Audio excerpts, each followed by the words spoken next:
Hi everyone, welcome to my channel. Today I'm taking a look at the MidCenturian Tarot, the second edition created by Madam Clara.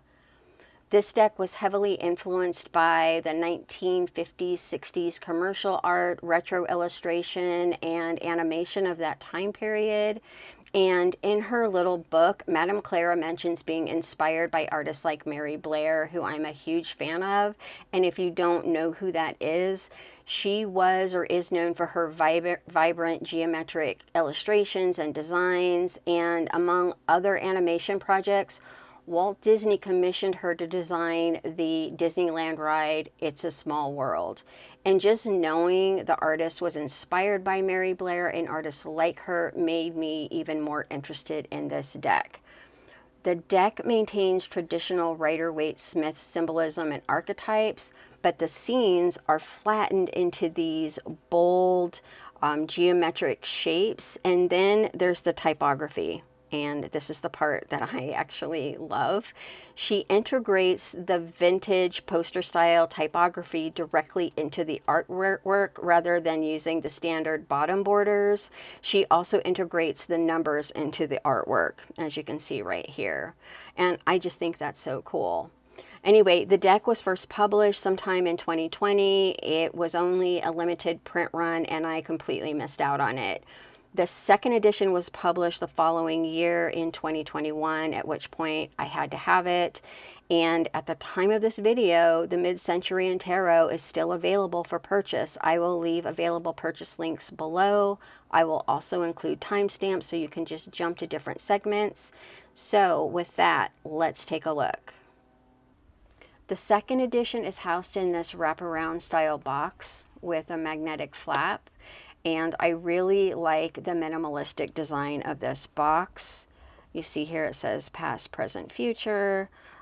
We have the double-sided question mark. On this side it says Madam Clara sees all. And then on the back it says the MidCenturian Tarot.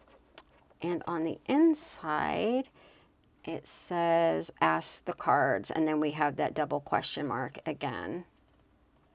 The first edition was housed in this cute charcoal gray and white tuck box, and it had a matching drawstring bag. Mine also came with this off-white drawstring bag. It has this gold on the inside, so it's a nice bag. And I think at one point she actually offered different color options. I'm not sure if she still does. The little white book is just that. It is the equivalent of a basic little white book. It has black and white images and brief definitions, but I do enjoy the ways that she phrases things. I also like that she includes thoughts and information regarding her creative process. This always makes me happy. The cardstock is 350 GSM with a matte linen finish. The edges for the second edition have gold gilding, whereas the first edition did not. And the cards just have this really nice textured feel. They're flexible and bounce back into shape. And they're really easy to shuffle. And as far as I can tell, the deck is standard tarot size. Let's look really quick.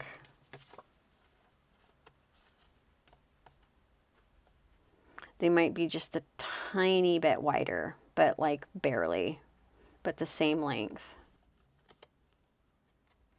So whereas the first edition had this vibrant multicolored geometric pattern on the backs, the card backs for the second edition have this yellow and gold geometric design, which matches the gold foiled edges. And as you can see, the cards are reversible. The cards have thin borders, which I actually like for this deck. And as I mentioned before, the titles and the numbers are integrated into the artwork, which I just love. I really like the vintage poster art vibe of this deck. And she mentions in her book that the color palette refers back to the Rider-Waite Smith deck. And I kind of want to compare that a little bit. The deck comes with 2 bonus cards, which I think are super cute. We have the Unknown card, and we have the Hand of Mysteries. I think they are both adorable. Okay, we have the Fool, And I just love the soft muted color palette she uses. It definitely adds a vintage vibe to the deck. And even though the image of the Fool is very minimalistic, it seems to have all of the symbolism similar to the Rider-Waite Smith deck. In fact, I'm gonna compare them really quick. So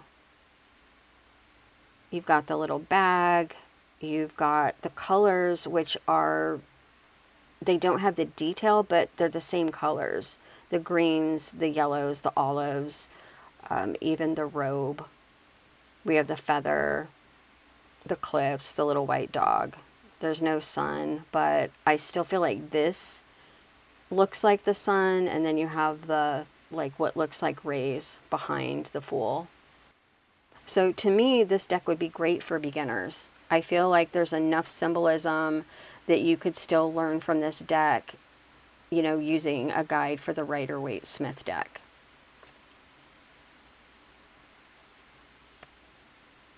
I love this Magician card. I love the colors. I love that there's a top hat, but she also includes the lemniscate or the infinity sign there. We've got the lilies, the roses, and the 4 elements.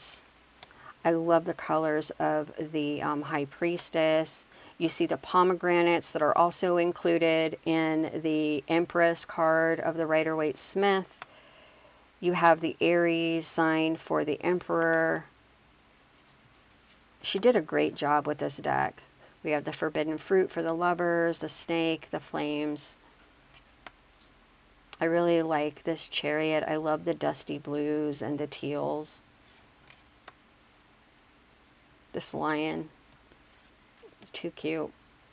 I think this Hermit card is so beautiful.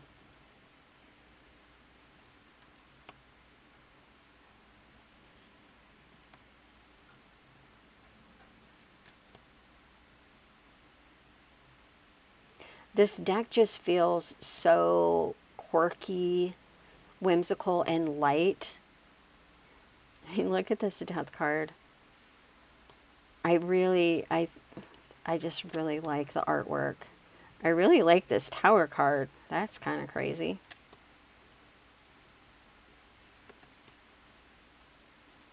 What a beautiful Moon card.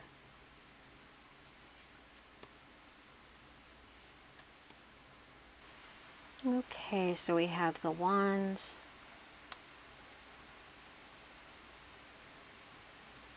Look at his little curly hair.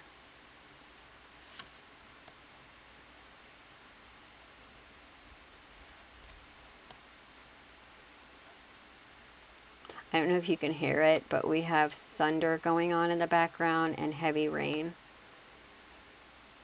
And I'm so glad. We've had so much construction going on, and when it rains, it's quiet. I love these little curls. That is so funny.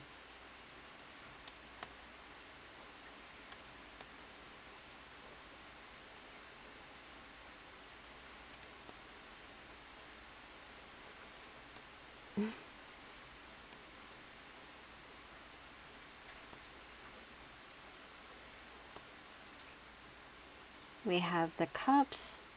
We have the lotus flowers here.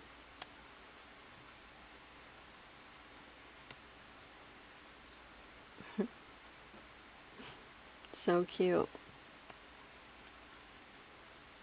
This 4 of Cups is funny. He very clearly doesn't want it.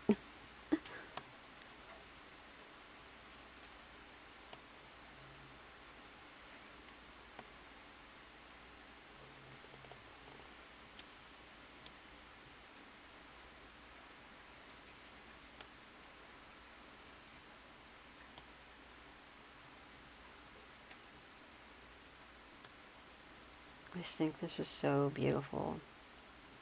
I can't get over these little curly cues. It's too funny.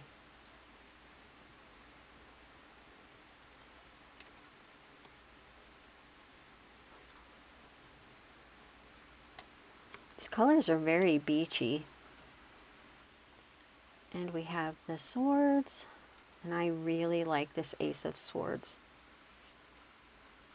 Look at this 2 of Swords.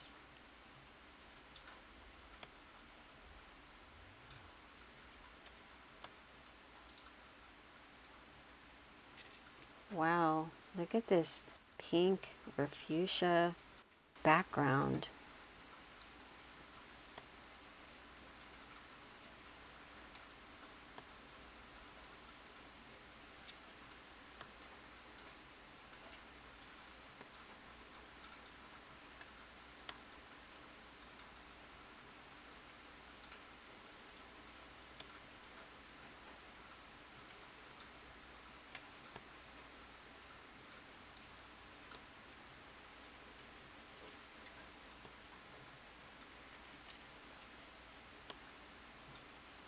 We have the Pentacles. What a beautiful Ace of Pentacles. And I really like this Two of Pentacles as well.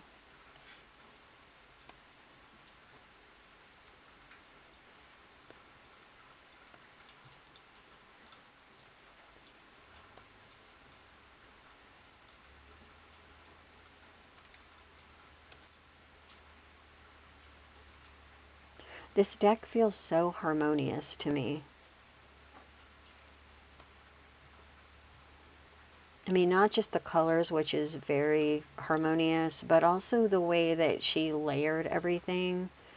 It just feels very balanced and harmonious.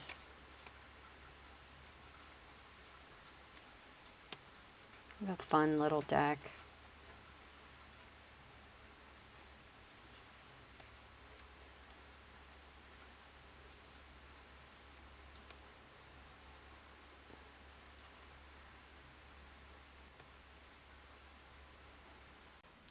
I have only used this deck a couple times since I purchased it, which, if I'm being completely honest, was a while ago.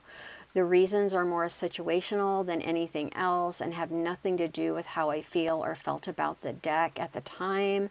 This happens to me sometimes. I get a deck and it just sits and I can't really explain it. It happens with books as well.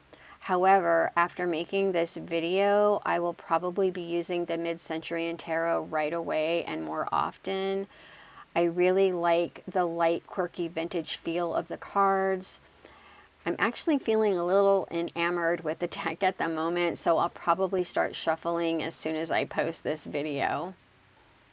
What are your thoughts on the MidCenturian Tarot? Is this a deck you could get into? Do you like the quirky geometric art styles? Do you like the soft muted colors? Let me know what you think in the comments below.